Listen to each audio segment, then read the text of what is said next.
안녕하십니까.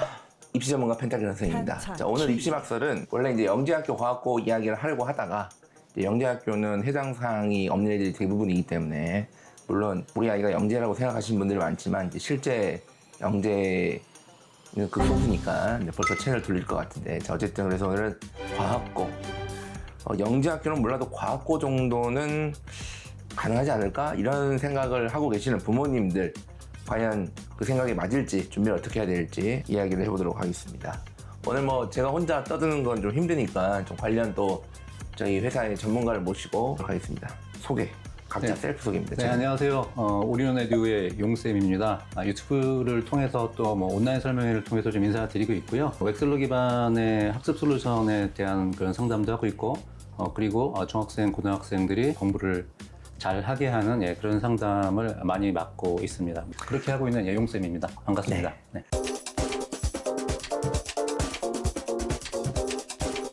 자, 이제 바로 내용으로 들어가서 영재학교 진학 가능한 학생이랑 그 과학고 진학 가능한 학생, 그러니까 쉽게 말하면 영재학교 학생과 과학고 학생의 어떤 차이가 있을까 보면 같이 준비를 하거든요. 보통 영과하고 이렇게 묶어서 준비를 하시는 경향이 있는데 저는 묶으면 안 된다고 생각하는 사람인데 어쨌든 그 차이를 한번 설명을 해주세요. 기본적으로 이제 영재성이 좀 정의는 좀 다를 수 있을 것 같긴 한데 보통 이제 똑똑한 아이다라고 보통 얘기하는 친구들 있죠. 그런 친구들이 또 일찍 영재학교 과학고 도전을 좀 준비시키기도 하는데 보통 똑똑한 아이들은 주어진 거를 빨리 습득하고 그 습득한 방법대로 그대로 잘 해내는 아이들이라고 생각하시면 돼요. 근데 이제 영재성은 뭐 학자마다 좀 개념은 다르기는 한데 좀 더 좀 본질적인 이해에 좀 가려고 좀 하고 그리고 좀 다른 방식으로 좀 해결을 하려고 하고 그리고 끝까지 좀 해결하려고 하는 그 몰입 보통 이런 것들이 좀 있는 걸 보통 영재성이라고 합니다. 그런데 이런 영재성이 있는 아이들도 영재학교가 1년에 그 모집내 정원이 789명밖에 안 되거든요. 그러니까 그렇게나 많이 뽑나요? 매년 우리나라에서 780명의 영재가 입학하는군요. 근데 이렇게 그 소수 인원을 뽑으니까 이러한 그 영재성 있는 아이들 중에서 어떻게 잘 준비가 됐냐가 사실은 영재학교를 가냐 아니면 과학고를 가기도 하고 좀 이런 친구들이 이제 이렇게 좀 구분된다고 생각하시면 돼요. 영재성이 없는데 영재학교 준비를 해서 머리가 좀 좋다고 이게 갈 수 있는 건가요, 그러면? 저는 영재학교를? 그건 불가능하다고 판단합니다. 왜냐면은 영재학교는 이제 2차 지필고사가 학부를 가르는 거잖아요. 그렇기 때문에 그 2차 지필고사에서 영재성 검증을 하기 위한 시험 문제들이 편제가 그렇게 많이 좀 들어 있습니다. 극심화도 좀 포함되어 있고, 창의적인 수학도 포함되어 있고, 또 원리를 이해한 바탕으로 해서 그 문제를 해결할 수 있게끔 만드는 그런 문제들이 출제가 됩니다. 초등학생들 보면 뭐 이제 영재원, 지역 영재원이나 아니면 무슨 학원에서 영재 코스를 밟고 있다 이런 분들이 상당히 많은데 그건 뭐죠? 영재원은 지역에 있는 뭐 대학교 또는 뭐 과학고에서 이렇게 운영하는 그런 영재원들이 있고 절차를 거쳐서 선발을 하고 또 그걸 또 준비하는 학원도 있어요. 근데 사실 영재원이 의미가 없다기보다는 그것로 인해서 영재학교를 간다 그거는 절대 아니라는 거죠. 저는 뭐 약간의 좀 도움이 될 거 정도?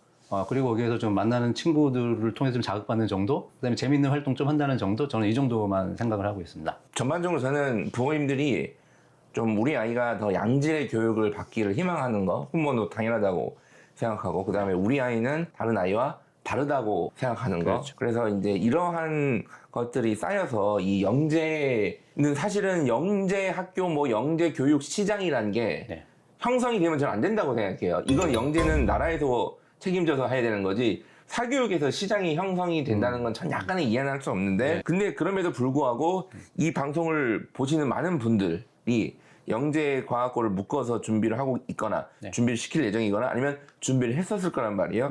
학원에서 많이 준비하는데 학원에서 영과하고 이렇게 묶어서 준비하는 이유가 있을까요? 뭐 묶어서 하는 이유는 너무 명확하기는 해요. 영재학교를 준비하면 과학고 준비가 포함되어 있기 때문에 그렇습니다. 사실은 그 영재학교 과학고 대비하는 그런 커리큘럼이나 아이의 학습량을 보면은 사실은 영재학교는 입시가 우선이에요.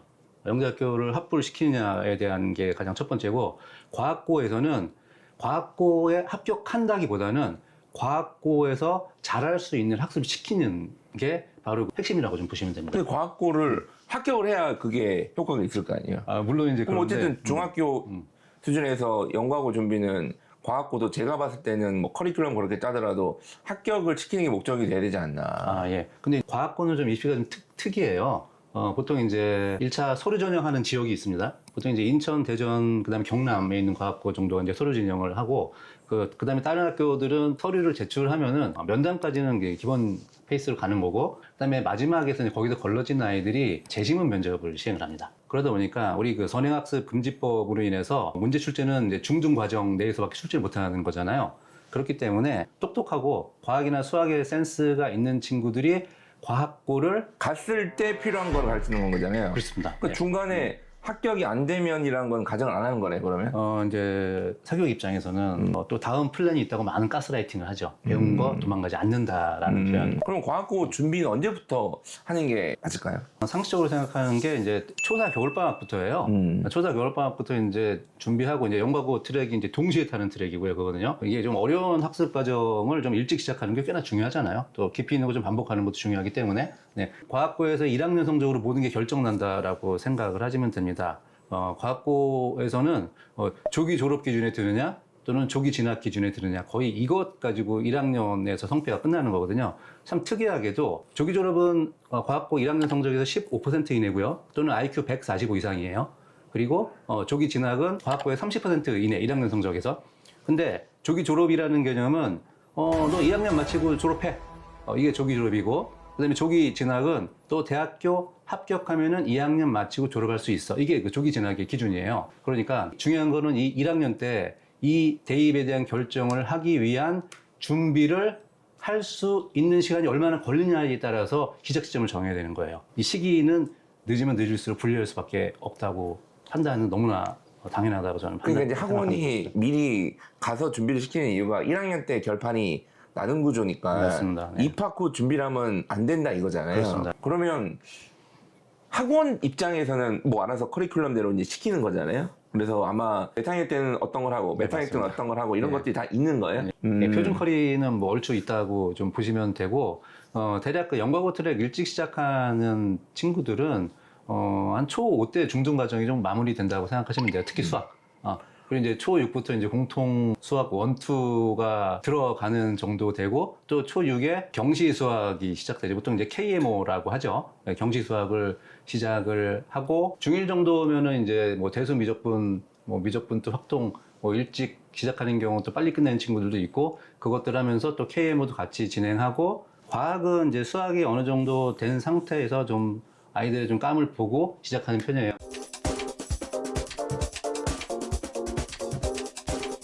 그러면 그 과학고를 준비하는 과정에서 좀 조심해야 될 게 있을까요? 그러면 이거는 좀 예. 뭐 좀 준비를 하면 안 된다는 신호라든지 아니면 예. 이걸 이렇게 하는 거는 좀 네. 경계해야 된다든지 네. 뭐 등등. 예. 사실 좀 가장 안 좋은 신호는 첫 번째는 보통 이제 다 학원 사교육 기관에서 준비하니까 한 6개월 이상 계속 아랫반에 있으면서 성적이 안 나오는 친구들이에요. 두 번째는 학원 선생님은 좀 아이들이 많아야지 본인이 좀 수익이 보장되는 거잖아요. 근데 그럼에도 불구하고 학원 선생님이 얘는 좀 쉽지 않다라고 말하면 그거 정말 진지하게 들으셔야 됩니다. 그런 얘기 잘 안 하시거든요. 예, 공부한 거 어디 안 간다라고 보통 얘기하잖아요. 그래서 괜찮다라고 얘기하는데 그렇게 좀 끌고 가지 않는다는 거는 그만한 이유가 있다라는 걸 그냥 있는 그대로 좀 받아. 보통 이런 경우에는 해놓은 게 어디 안 간다 이게 네. 그냥 나중에 과학고를 안 가더라도 이렇게 수학 과학을 네. 빡세게 공부하면 네. 일반고를 가든 뭐 자사고를 가든 도움이 크게 된다. 어머님들 네. 수학이 제일 중요하지 않습니까? 네. 뭐 이런 논리인 거죠. 그러니까 맞습니다. 결국에는. 예, 그 논리인데 그 논리도 그렇게 되는 아이들도 제법 있죠. 그런 아이들 뭐 의대 가기도 하고 뭐 서울대 가기도 하는 친구들도 분명히 제가 좀 많이 보긴 했지만은 감이 안 되는데 학원하고 엄마가 머리 잡고 끌고 간 친구들, 그런 친구들이 일반고 가서도 힘들어지는 경우, 모의고사 결과도 잘 안 나오는 거, 이런 걸 좀 수두룩하게 볼 수가 있습니다. 과학고가 어쨌든 정기 지원이니까 네. 불합격을 하도 네. 자사고나 일반고의 과학 중점학교 지원이 가능하지 않습니까? 네. 그러면 보니까 연구하고 준비했다가 안 되면 이제 보통은 다 그런 건 아닌데 뭐 자사고 네. 그다음에 과학 중점학교 네. 선택하는 경우가 좀 많더라고요. 이런 성향이. 네네.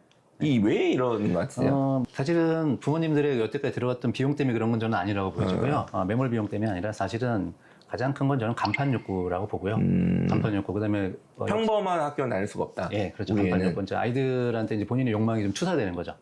일단 그게 제일 크고. 그다음에 아이들도 마찬가지인 경향이 좀 있고요. 그다음에 또 하나는 뭐냐면은 저런 이름 없는 학교 자사고들의 입교를 보면은 저기 가면은 내가 이 아이가 내 수학과 열심히 잘 준비시켰으니 저기 가면 잘하겠지라는 오판을 너무나 많이 하신다는 겁니다. 예. 그러니까 나는 그게 급을 나누는 거라고 생각해요. 네, 네. 영재학교를 일단 빼고 과학고가 가장 수학과학이 어마어마한 애들이고 그 다음에 뭐 자사고가 그 다음이고 네. 일반고는 그 다음이고 이렇게 생각하기 때문에 예, 맞습니다. 급을 나누니까 그렇게 생각하는 예, 거죠. 그 진짜 오판인 경우가 의대 가려고 영재학교 뭐 과학고 그 재능 충분한 아이들이 뭐 의대 가려고 일부러 안 하는 친구 수두룩하거든요. 그러면 그 친구들은 이제 거기에 맞는 최적화된 학습이 전행까지 포함해 너무나 잘 준비가 돼 있거든요. 소위 말해서 그런 친구들이 생태계 최상위에 있는 포식자라고 생각하시면 됩니다. 실제로도. 그런 친구들이 전사고에 진짜 많고 강남권에 있는 일반고나 뭐 광역자사고에도 상당히 많이 포진돼 있거든요. 그런 친구들이 있다라는 거를 전제하지 못하고 갔다가는 쉽지 않은 경쟁이 되는 거죠. 그리고 일반고에 노리고 가는 그룹도 얼마나 많아졌습니까? 그래서 이 정도의 층은 어디나 상위권 층이 있기 때문에 걔들하고 경쟁이 좀 만만치 않습니다. 근데 저는 그것도 있는 것 같아요. 보면 얘가 이제 연구하고든 그러니까 과학고 준비하다가 떨어지면 이 중3 시점에서 인생의 쓴맛을 본 거잖아요. 그렇죠. 물론 저희 입장에서는 저는 대입 전문가니까 아니 뭐 고등학교를 어디 가서 떨어지든 뭔 상관이냐 대학만 잘 가면 되지라고 저는 생각을 하지만 네네네. 그 아이 입장에서는 네네. 상처가 크죠. 그죠. 준비를 했고 뭐 친구들은 또 누군가 붙고 네, 맞습니다. 이제 어머님들 입장에서도 들어간 돈도 많았겠지만 네. 크니까 그 네. 아이를 뭔가 달래주고 그나마 작은 성취감이라도 좀 부여하기 위해서 자사고나 과학 중점 학교를 선택하는 거 아닌가라는 생각을 좀 해봤는데 예.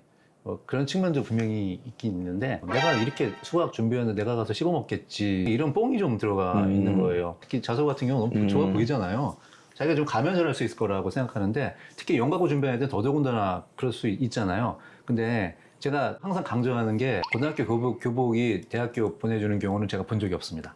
예. 그래서 어머님들이 좀 그런 것들 좀 정확하게 좀 인식을 하셔야 된다. 그런 고등학교 교복 얘기가 나서 그런데 제가 요즘 대중교통 자주 이용하니까 저는 타다 보면 고등학교 그 잠바 예. 교복은 아니고 학잠이죠, 학잠. 예. 그거를 입고 다니는 애들이 네. 좀 눈에 많이 띄더라고 예전보다. 네, 그래서 제가 맞습니다. 네. 저걸 보면서 물론 추워서 입고 다닐 수 있지만 보통 그런 거는 기능성 옷은 아니잖아요. 네. 그러니까 보면서 아무도 모를 텐데 저게 어느 고등학교인지. 뭐 대학은 알 수 있잖아요 보면. 근데 네. 고등학교는 보면 지들만 알 건데 제가 약간 그런 생각을 했거든요. 예전에 이제 군대에 있을 때 휴가 나가면 막 각 엄청나게 잡고 막 이렇게 하잖아요. 네, 뭐 특수부대 뭐 막 이렇게 막 일반 부대도 그냥 엄청나게 막 각 잡고 막 구두에 광 내고 막 네. 해서 나가면 어차피 일반인들은 아무도 관심이 없어요. 그렇죠, 그냥 군인이죠. 사실상. 예. 그런 생각을 좀 했는데 어쨌든. 근데 네. 이제 또 약간 좀 재밌는 게 그 지역에서는 또 그 교복이 좀 약간 프라이드거든요. 그 지역에서는. 네. 그런 건 있습니다. 네. 그거 어쨌든 뭐 거기 고등학생들 정도는 알 수 있겠네요.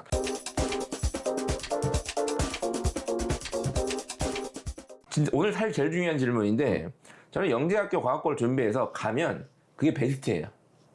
저는 특히 영재학교는 가면 제일 좋고 과학고도 일단 합격하면 뭐 1학년 때 성적이 나오고 어느 정도는 하지만 너무 하위권만 아니면 그냥 납득할 수 있을 만한 대입 결과를 얻게 되니까 그렇죠. 저는 뭐 과학고도 진학만 하고 너무 막 하위 한 7, 80% 이하만 넘지 않으면 그 정도 판단할 수 있을 거니까 괜찮다고 생각하는데 이제 문제는 영재학교 과학고를 준비하다가 뭐 떨어지고 일반고 아니면 뭐 전사고나 과중도 약간 뭐 일반 안 되고 또 일반고 뭐 강제 배정돼서 뭐 일반고 이렇게 근데 강제 배정 일반고라는 게 사실은 되게 폭력적인 언어긴 해요. 그렇죠. 그러니까 일반고는 무슨 뭐 강제 배정이니까 약간 뭔가 감옥 가는 느낌이 있는 걔네들한테는 네, 그러니까 그렇죠. 좀, 예, 언어가, 좀 네, 요거가, 언어를 좀 네. 다르게 써야 될 것 같긴 한데 어쨌든 일반고를 갔어요. 그러면 당연히 그렇게 생각하는 게 정상이에요. 내가 네. 연구하고 아니면 과학고 개수학과 빡시게 했는데 이렇게 일반고 강제 배정이 됐든 아니면 하여튼 여기 가서는 당연히 씹어 먹어야 될 것 같거든요. 네. 아무리 생각해도. 네. 그런데 어려움을 겪는 학생들이 많아요. 물론 저한테는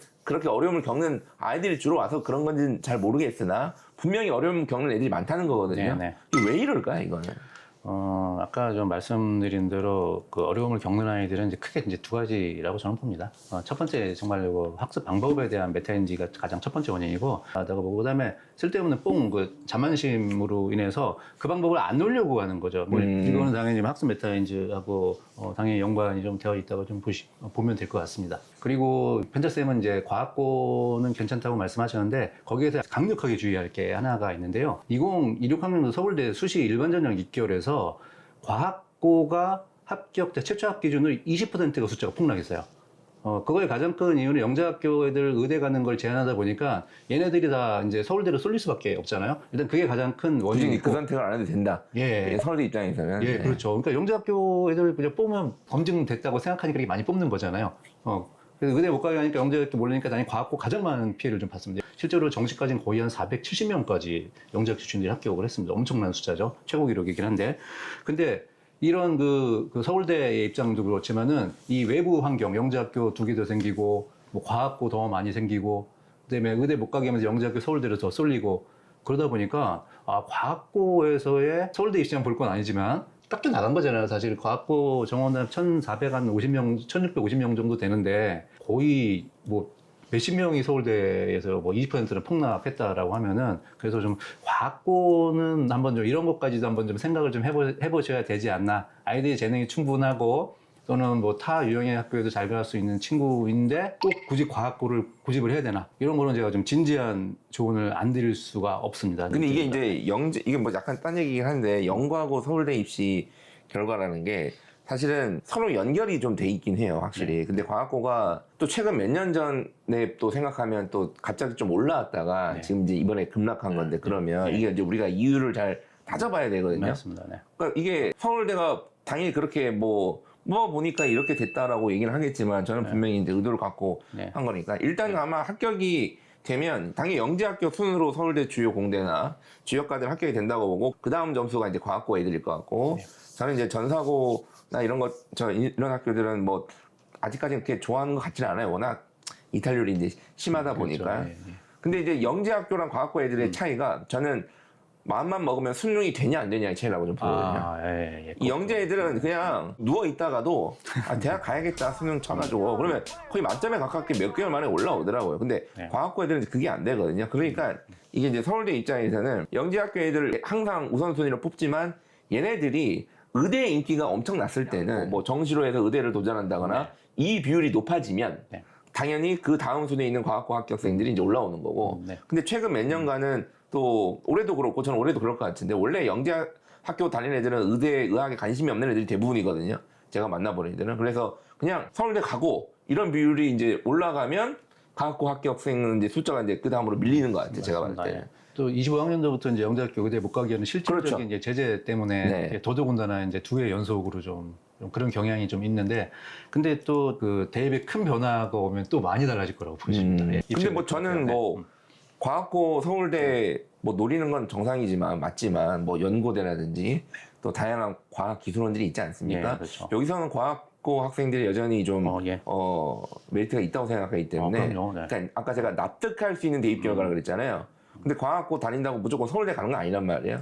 그러니까 저는 뭐 거기까지 생각하면 그리고 예전보다 카이스트 서울대 붙으면 영재학교 애들이 서울대 진학하는 비율이 압도적으로 높아지고 있잖아요. 계속 이게. 그러니까 이제 상대적으로도 과학고가 카이스트 또 합격도 많이 하고 뭐 이런 것까지 생각하면 전체적으로 보면 괜찮을 수 있다. 서울대만 보고 판단하시면 안 된다. 그리고 다시 돌아와서 영재학교 과학고 준비했다가 일반고 가서 어려움을 겪는 거는 저는 두 가지라고 봐요. 첫 번째는 일단은 마인드 자체가 이미 입이 삐쭉 나와 있어요. 일반고를 갔다는 거 자체가 벌써 싫고 뭔가 뭐 억울하고 뭔가 입이 삐쭉 나와 있어요. 이미. 그래서 성적이 어느 정도 나와도 뭐 전학 갈라 그러고 막 자퇴한다 그러고 막 이렇게 이런 성실성이 기본적으로 마인드 세팅이 안 되는 경우. 두 번째는 오늘 얘기해서 중간중간 나왔는데 결정적으로는 이제 운영 능력이에요.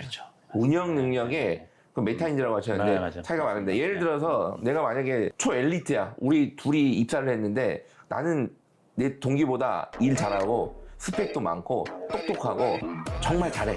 근데 내 동기는 보니까 술 좋아하고 뭐 그런 것 같아. 그러면 입사를 하면 당연히 내가 승진할 것 같잖아요. 근데 현실은 뭐 내가 승진할 수도 있는데 일 안 하고 맨날 과장님이랑 술 먹고 골프 치러 다니는 제가 승진을 먼저 하는 경우도 많단 말이에요. 이게 회사 생활이고 운영 능력이잖아요. 그러니까 고등학교 생활이라는 게 내가 수학과학 지식이 이만큼 있다 하더라도 학교 내신 시험이 이게 아니라 이 정도면 요거에 맞춰서 준비를 해야 된단 말이에요. 이거를. 그러니까 이제 그런 거를 좀 잘 파악하지 못해서 생기는 문제 아닌가. 네. 그래서 저는 이런 학생들, 뭐 연구하고 올해도 준비하고 내년도 준비하고 안타깝게 이제 떨어진 학생들이 있을 텐데 이 떨어진 시점에서 솔루션이나 조언을 주신다면? 일단은 그 일찍 판단하는 게 가장 중요합니다. 가장. 손절을 언제 하느냐. 거의 주식도 똑같지 않습니까? 오히려 손절을 언제 하느냐가 가장 중요하고 저는 아까 말씀드린 그런 몇 가지 시그널들이 있을 경우에 늦어도 중1 겨울방학 전에는 좀 결정하시라, 늦어도. 못 먹어도 그거 아닙니까? 우리나라 사람들은? 예. 그리고 이제 상패까지 가잖아요. 예. 네. 네, 상패까지 가게 되는 그런 결과가 초래. 상장 폐지 전에 손절 치는 게 중요하다. 오히려 그래서 이거는 멈춘다기보다는 주식도 상패될 거 버리고 좋은 주식 갈아타는 거라고 같은 개념으로 좀 보시면 되지 않을까요? 친구가 능력이 안 돼서 그런 게 아니라 그 학교 준비하는 게 어울리지 않다라고 좀 판단을 하시고 일찍 결정하시는 게 가장 좋다라는, 왜냐면 다른 학교 트랙에 맞춰서 준비할 수 있는 시간이 확보되기 때문입니다. 그래서 멈출 때를 빨리 정하시는 게 낫다. 저는 약간 니가 뭘 알아 맨날 이렇게 얘기하시는 분들이 그럴 수 있죠. 저는 연구하고 과학고 준비를 하고 있는 어머님들 또 이렇게 떨어져서 좀 실망하시는 어머님들 그 세계를 저는 이해는 할 수 없어요. 100%는 당연히. 근데 거의 뭐 이해 못하고 있다 이렇게 보는 게 사실 더 맞을 수 있습니다. 저는 어쨌든 대입을 주로 다루다 보니까. 근데 저는 항상 고입의 목적은 대입 아니냐라고 늘 주장하는 사람이라서 저는 약간 저 개인적인 생각이고 좀 이상하다고 생각할 수 있는데 저는 좀 잠시 일단 좀 쉬자.